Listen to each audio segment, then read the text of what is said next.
Welcome our YouTube channel GS with आंसू। बिहार प्रधान शिक्षक और 67वीं बीपीएससी पीटी के लिए बिहार स्पेशल प्रीवियस ईयर का क्वेश्चन का सेट लगाते हैं जो आपके एग्ज़ाम में आने की पूरी संभावना है, इसलिए वीडियो को लास्ट तक ज़रूर देखें। वीडियो स्टार्ट करने से पहले दोस्तों आप लोगों से एक ही रिक्वेस्ट है, प्लीज़ वीडियो को लाइक एंड शेयर ज़रूर करें। चलिए शुरू करते हैं। पहला प्रश्न है, 73वें संविधान संशोधन 1992 के तहत पंचायती राज व्यवस्था को संविधान की किस अनुसूची में जोड़ा गया है? तो दोस्तों 73वें संविधान संशोधन 1992 के तहत पंचायती राज व्यवस्था को संविधान के 11वीं अनुसूची में जोड़ा गया है। अगला प्रश्न है, सबसे कम दिन तक बिहार विधानसभा के अध्यक्ष कौन रहे थे? तो दोस्तों सबसे कम दिन तक बिहार विधानसभा के अध्यक्ष रहे थे मोहम्मद हिदायतुल्लाह। अगला प्रश्न है, बिहार में अब तक कितनी बार राष्ट्रपति शासन लागू हुआ है? तो बिहार में अब तक 8 बार राष्ट्रपति शासन लागू हुआ है। अगला प्रश्न है, निम्नलिखित में से किसका निर्माण पंचायती राज व्यवस्था के तहत हुआ है? तो दोस्तों ग्राम पंचायत का निर्माण पंचायती राज व्यवस्था के तहत हुआ है। अगला प्रश्न है, संविधान के किस अनुच्छेद में महाधिवक्ता के बारे में उपबंध दिया गया है? तो दोस्तों संविधान के अनुच्छेद 165 में महाधिवक्ता के बारे में उपबंध दिया गया है।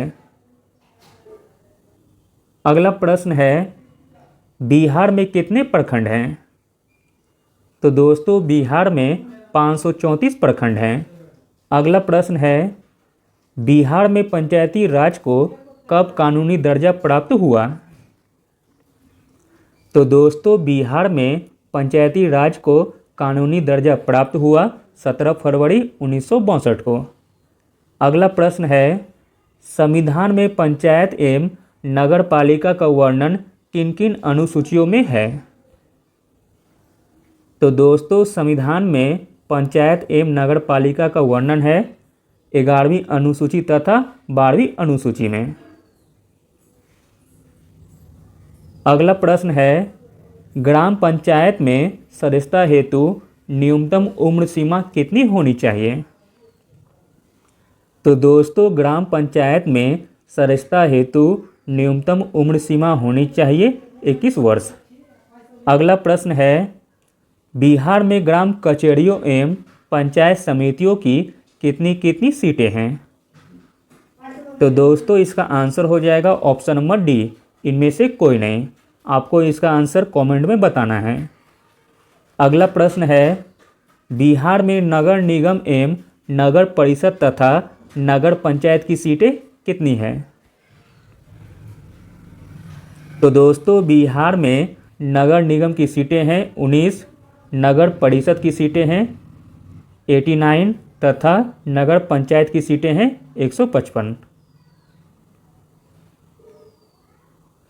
अगला प्रश्न देखते हैं, पंचायती राज व्यवस्था के अंतर्गत सर्वप्रथम त्रिस्तरीय प्रणाली को कब और कहां अपनाया गया था?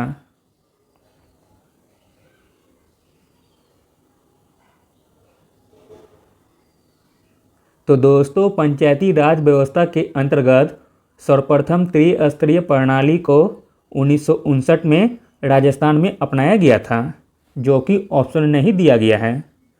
आंसर हो जाएगा 2 अक्टूबर 1959 को राजस्थान।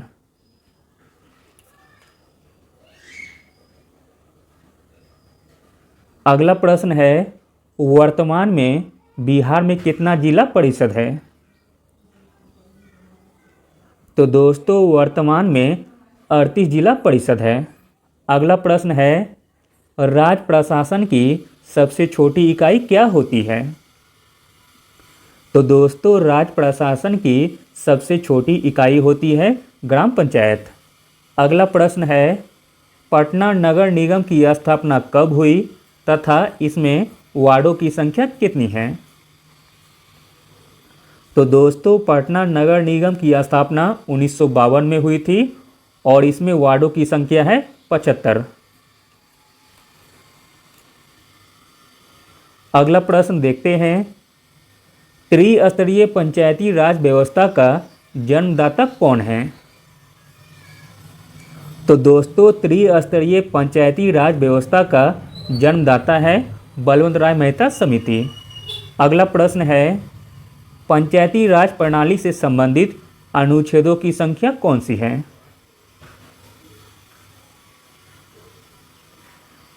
तो दोस्तों पंचायती राज प्रणाली से संबंधित अनुच्छेदों की संख्या है 16। अगला प्रश्न है, राज्य के किस नगर निगम को अनुसूचित जाति के लिए आरक्षित किया गया है? तो दोस्तों राज्य के गया नगर निगम को अनुसूचित जाति के लिए आरक्षित किया गया है। अगला प्रश्न है, बिहार पंचायत समिति तथा जिला परिषद अधिनियम 1961 के अनुसार पंचायत समिति के शासन के कितने मुख्य अंग हैं? तो दोस्तों बिहार पंचायत समिति तथा जिला परिषद अधिनियम 1961 के अनुसार पंचायत समिति के शासन के 4 मुख्य अंग हैं। अगला प्रश्न है, जिला में पंचायती राज प्रणाली की सर्वोच्च संस्था होती है?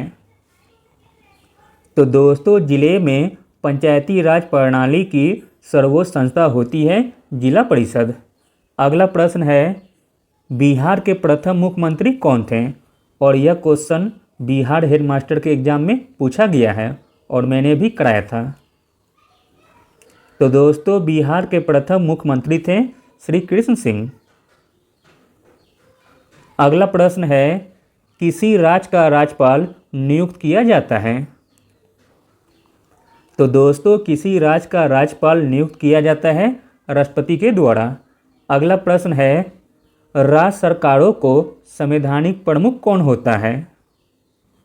तो दोस्तों राज्य सरकारों का संवैधानिक प्रमुख होता है राज्यपाल, जबकि वास्तविक होता है मुख्यमंत्री। अगला प्रश्न है, राज्य सरकार का कार्यकारी प्रमुख कौन होता है? तो दोस्तों राज्य सरकार का कार्यकारी प्रमुख होता है मुख्यमंत्री। अगला प्रश्न है, बिहार में प्रथम महिला मुख्यमंत्री थी? तो दोस्तों बिहार में प्रथम महिला मुख्यमंत्री थी राबड़ी देवी। अगला प्रश्न है, ऐसा प्रथम इंजीनियरिंग स्नातक जो राज्य का 2 बार मुख्यमंत्री रहा हो वह संबंधित है बिहार से और वे हैं श्री नीतीश कुमार। अगला प्रश्न है, राज्य मंत्री परिषद सामूहिक रूप से किसके प्रति जवाबदेह है? तो दोस्तों राज्य मंत्री परिषद सामूहिक रूप से जवाबदेह है विधानसभा के प्रति। अगला प्रश्न है, राज्य महाधिवक्ता व राज्य लोक सेवा आयोग के अध्यक्ष व सदस्यों की नियुक्ति कौन करता है? तो दोस्तों राज्य महाधिवक्ता व राज्य लोक सेवा आयोग के अध्यक्ष व सदस्यों की नियुक्ति करता है राज्यपाल। अगला प्रश्न है, बिहार के कितने प्रमंडल हैं? तो दोस्तों बिहार में 9 प्रमंडल हैं। अगला प्रश्न है, बिहार विधान परिषद के कुल सदस्यों की संख्या कितनी है?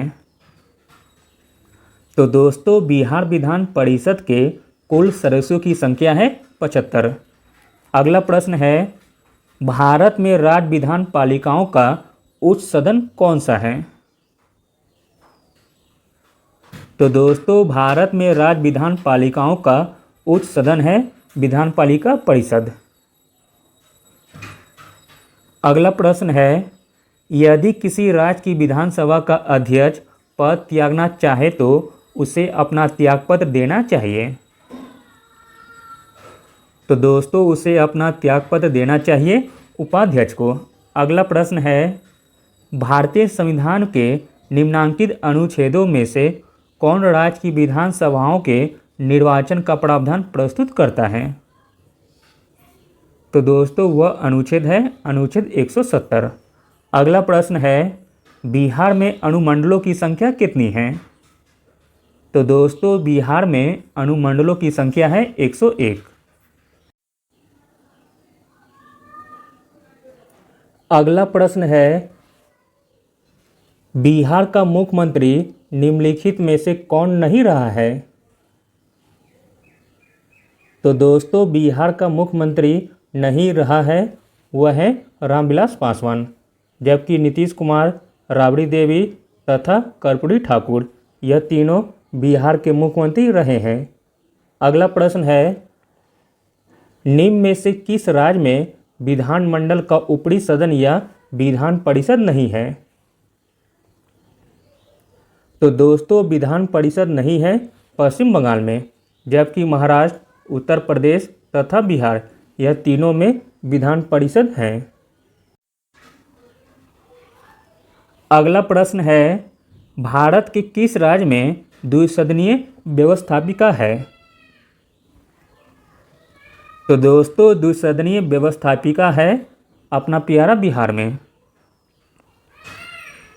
अगला प्रश्न है भारतीय संविधान के निम्नलिखित अनुच्छेदों में से किस एक के अंतर्गत विधान परिषद की स्थापना या समाप्ति की व्यवस्था की गई है? तो दोस्तों वह अनुच्छेद है अनुच्छेद 169 में।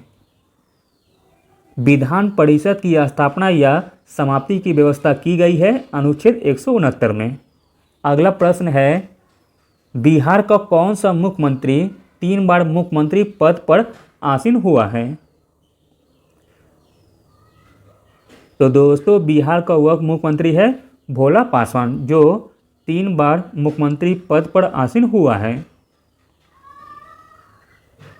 अगला प्रश्न है पटना उच्च न्यायालय के मुख्य न्यायाधीश कौन थे जिन्होंने जुलाई 2019 में बिहार के राज्यपाल के रूप में श्री फागू चौहान को पद की शपथ दिलाई थी? तो दोस्तों वह मुख्य न्यायाधीश थे माननीय AP शाही। अगला प्रश्न है बिहार विधानसभा के 16वें अध्यक्ष कौन हैं? तो दोस्तों बिहार विधानसभा के 16वें अध्यक्ष हैं विजय कुमार सिन्हा। अगला प्रश्न है बिहार के किस प्रमंडल में 6 जिले हैं? तो दोस्तों बिहार के पटना प्रमंडल में 6 जिले हैं। अगला प्रश्न है बिहार का 38वां जिला कौन सा है? तो दोस्तों बिहार का 38वां जिला है अरवल। अगला प्रश्न है पटना उच्च न्यायालय की स्थापना कब हुई थी? तो दोस्तों पटना उच्च न्यायालय की स्थापना हुई थी 1916 में, और पटना संग्रहालय पूछा जाएगा तो 1917 होगा। अगला प्रश्न है पंचायती राज की 3 स्तरीय प्रणाली में आते हैं? तो दोस्तों पंचायती राज की 3 स्तरीय प्रणाली में आते हैं ग्राम पंचायत, ब्लॉक समिति तथा जिला परिषद। अगला प्रश्न है अधीनस्थ न्यायालय का उल्लेख संविधान के किस भाग में किया गया है?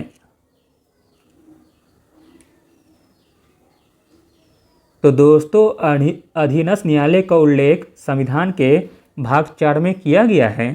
अगला प्रश्न है अधीनस्थ न्यायालय का उल्लेख संविधान के किस अनुच्छेद में किया गया है? तो दोस्तों अधीनस्थ न्यायालय का उल्लेख संविधान के अनुच्छेद 233 से लेकर 237 तक में किया गया है। अगला प्रश्न है बिहार में प्रथम बार राष्ट्रपति शासन किस वर्ष लाया गया था? तो दोस्तों बिहार में प्रथम बार राष्ट्रपति शासन लगाया गया था 1968 में। अगला प्रश्न है संविधान के किस अनुच्छेद में राज्यपाल के पद पर नियुक्ति के लिए अर्हताएं दी गई है? तो दोस्तों वह अनुच्छेद है अनुच्छेद 157। संविधान के अनुच्छेद 157 में राज्यपाल के पद पर नियुक्ति के लिए अर्हताएं दी गई है। अगला और अंतिम प्रश्न देखते हैं संविधान के किस अनुच्छेद में मुख्यमंत्री के बारे में उपबंध दिया गया है? तो दोस्तों संविधान के अनुच्छेद 164 में मुख्यमंत्री के बारे में ओवन दिया गया है। Thank you.